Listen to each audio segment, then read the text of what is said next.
Monaco covers only 2.08 square kilometers. That might be enough space for a village or a neighborhood, but could you believe it's enough for an entire country? That's exactly what Monaco is. Some people might wonder how a country can fit into such a tiny area that's not even as big as some residential communities. Can a nation with so many institutions really fit there? Surprisingly, it can. Not only does everything fit, but the country is unbelievably rich. Its GDP per capita has ranked among the highest in the world for years. Walking down the streets of Monaco, almost anyone you meet could be considered wealthy. Normally, driving a BMW, Audi, or Mercedes means you're doing pretty well in life. But in Monaco, to put it bluntly, that would almost put you at the poor people's table. Even driving a Lamborghini or Ferrari doesn't necessarily qualify you as rich there, because luxury cars are everywhere. So how did this tiny patch of land become so incredibly wealthy? Today, let's talk about the magical country of Monaco. When you open a map, if you don't zoom in carefully, you might not even find it. Monaco is located in Western Europe and is completely surrounded by France, occupying only a small coastal corner in southeastern France.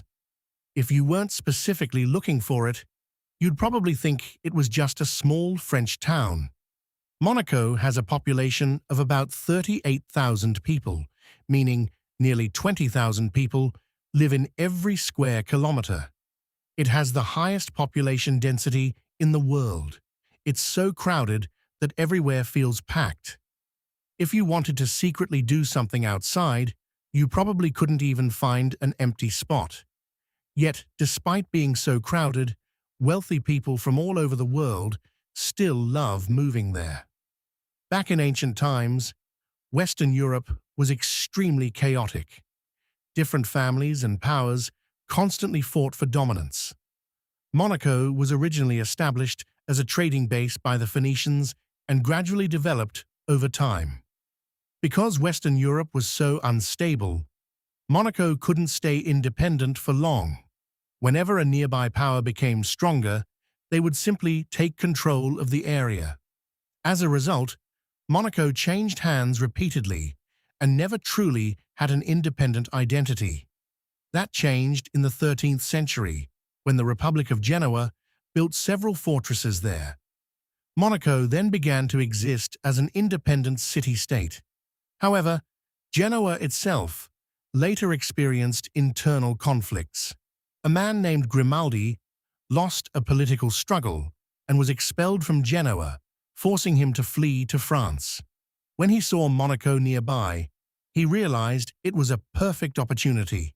He created a careful plan and brought 30 soldiers, disguised as monks, to secretly infiltrate Monaco's fortress. The Genoese guards weren't prepared at all, and Grimaldi easily captured Monaco. This event is important because from that moment onward, the Grimaldi family began ruling Monaco, a dynasty that continues to this day. But even with its independence, Monaco was still viewed by surrounding powers as insignificant. The territory was so small that it couldn't support a large population, let alone a strong military. So when both France and Italy became interested in the area, Monaco inevitably became a pawn between them. France would seize it for a while, then Italy would take it back, over and over like a football being kicked around. Eventually, Monaco had enough of being pushed around and decided to seek protection from Spain. During the 16th century, Spain was at the height of its power as the world's leading maritime empire. Under Spain's protection, France and Italy became much more restrained. But as time passed, Spain gradually declined, and geographically, Monaco was completely surrounded by France, making it unrealistic to fully separate itself from French influence. So in the 17th century, Monaco eventually became a French protectorate. Later, during periods of unrest in France, Monaco repeatedly gained and lost independence countless times.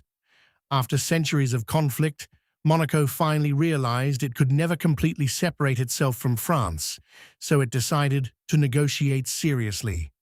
After extensive discussions, France finally allowed Monaco to govern itself. In exchange, Monaco ceded the regions of Menton and Roquebrune to France.